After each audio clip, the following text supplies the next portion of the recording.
കീം 2024 ചോദിച്ച ഒരു ക്വസ്റ്റ്യൻ ആയിരുന്നു. What is the mass of crystalline oxalic acid? Molar mass 126 gram per mole, present in 50 ml of 0.02 normal aqueous oxalic acid solution. 50 ml 0.02 normal aqueous oxalic acid solution എടുത്താൽ അതിൽ അടങ്ങിയിട്ടുള്ള oxalic ആസിഡിൻ്റെ mass എത്ര എന്നാണ് question. Molar mass തന്നിട്ടുണ്ട്. ഇത് terms to express the concentration of solutions എന്ന ടോപ്പിക്കിൽ വരുന്നൊരു ക്വസ്റ്റ്യൻ ആണ്. നോർമാലിറ്റി മൊളാരിറ്റി ഒക്കെ നമ്മൾ അവിടെയാണ് പഠിക്കുന്നത്. അപ്പോൾ ഇത് നമ്മൾ യൂണിറ്റ് 1 +1 യൂണിറ്റ് 1 പഠിക്കുന്നുണ്ട്. അതുപോലെ തന്നെ +2 യൂണിറ്റ് 1 സൊല്യൂഷൻസിലും കോൺസെൻട്രേഷൻസിനെ കുറിച്ച് പഠിക്കുന്നുണ്ട്. അപ്പോൾ രണ്ട് രീതിയിൽ നമുക്കിത് ചെയ്യാൻ പറ്റും.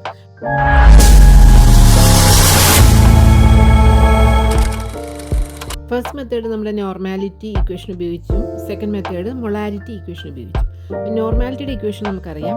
Normality equals given mass divided by equivalent mass into volume in litre. Volume millilitre ആണെങ്കിൽ നമ്മൾ എന്ത് ചെയ്യണം? ഒരു 1000 കൊണ്ട് ഇൻറ്റു ചെയ്യുകൂടി വേണം. അപ്പോൾ ഇക്വേഷൻ എന്താകും? Given mass into 1000 divided by equivalent mass into volume in millilitre. ഇനി നമുക്ക് ഓക്സാലിക് ആസിഡിൻ്റെ മോളാർ മാസാണ് ഇവിടെ തന്നിരിക്കുന്നത്. ഇക്വിവാലൻറ്റ് മാസ് തന്നിട്ടില്ല. അപ്പോൾ ഇക്വിവാലൻറ്റ് മാസ് നമ്മൾ കണ്ടുപിടിക്കാനുള്ള ഒരു ഫോർമുലയാണ്. മോളിക്കുലർ മാസിനെ എൻ ഫാക്ടർ കൊണ്ട് ഡിവൈഡ് ചെയ്താൽ നമുക്ക് ഇക്വിവാലൻറ്റ് മാസ് കിട്ടും. അപ്പോൾ എൻ ഫാക്ടർ നമ്മളിവിടെ പറഞ്ഞു. അപ്പോൾ എൻ ഫാക്ടർ എന്ന് പറയുമ്പോൾ എൻ ഫാക്ടർ ഓഫ് ഒരു എലമെൻറ്റിൻ്റെ എൻ ഫാക്ടറാണ് നമ്മൾ കണക്കാക്കുന്നതെങ്കിൽ അത് അതിൻ്റെ ബാലൻസി ആയിരിക്കും. ഇനി ഒരു ആസിഡിൻ്റെ എൻ ഫാക്ടറാണ് കണക്കാക്കുന്നതെങ്കിൽ അത് അതിൻ്റെ ബേസിസിറ്റി ആയിരിക്കും. ബേസിസിറ്റി എന്ന് പറഞ്ഞാൽ ആസിഡിൽ നിന്ന് റിപ്ലേസ് ചെയ്യാൻ പറ്റുന്ന ഹൈഡ്രജൻ ആറ്റംസിൻ്റെ എണ്ണം. അതുപോലെ ബേസിൻ്റെ എൻ ഫാക്ടർ എന്ന് പറഞ്ഞാൽ അതിൻ്റെ അസിഡിറ്റി ആയിരിക്കും. ഈ അസിഡിറ്റി എന്ന് പറഞ്ഞാൽ എന്താ? Number of replaceable hydroxyl ions. അതാണ് ഒരു ബേസിൻ്റെ കാര്യത്തിൽ അതിൻ്റെ എൻ ഫാക്ടർ. അപ്പോൾ എൻ ഫാക്ടർ എന്താണെന്ന് കൂടി നമ്മളൊന്ന് മനസ്സിലാക്കി വെക്കണം. ഇവിടെ നമുക്കറിയാം ഓക്സാലിക് ആസിഡ് എന്ന് പറയുന്ന ഒരു ഡൈബേസിക് ആസിഡാണ്. ഇതിൽ 2 റീപ്ലേസബിൾ ഹൈഡ്രജൻ ആണുള്ളത്.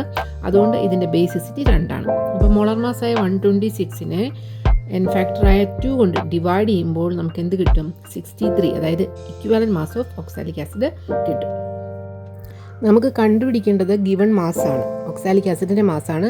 അപ്പോൾ നമ്മുടെ നോർമാലിറ്റി ഇക്വേഷനെ ഒന്ന് റീഅറേഞ്ച് ചെയ്താൽ mass equals normality into equivalent mass into volume in millilitre divided by 1000. എന്നിട്ട് നമ്മുടെ വാല്യൂസ് ഒക്കെ സബ്സ്റ്റിറ്റ്യൂട്ട് ചെയ്യുക. സബ്സ്റ്റിറ്റ്യൂട്ട് ചെയ്യുമ്പോൾ നമുക്ക് ആൻസർ 0.063 gram എന്ന് കിട്ടും.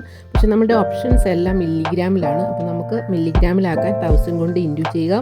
അപ്പോൾ നമുക്ക് 63 milligram എന്ന് കിട്ടും. അപ്പോൾ ഓപ്ഷൻ എ ആണ് ആൻസർ. ഈ ക്വസ്റ്റ്യൻ തന്നെ നമുക്ക് മൊളാരിറ്റി ഇക്വേഷൻ ഉപയോഗിച്ചും ചെയ്യാം. പക്ഷേ നമുക്ക് ക്വസ്റ്റ്യനിൽ തന്നിരിക്കുന്ന നോർമാലിറ്റിയും മൊളാരിറ്റി ആക്കേണ്ടി വരും. അപ്പോൾ നമുക്ക് നോർമാലിറ്റിയും മൊളാരിറ്റിയും തമ്മിലുള്ള ഒരു റിലേഷൻ കൂടി നമുക്ക് അറിഞ്ഞിരിക്കണം. റിലേഷൻ എന്താണ്? മൊളാരിറ്റി എക്സ് ആണെങ്കിൽ നോർമാലിറ്റി NX ആയിരിക്കും.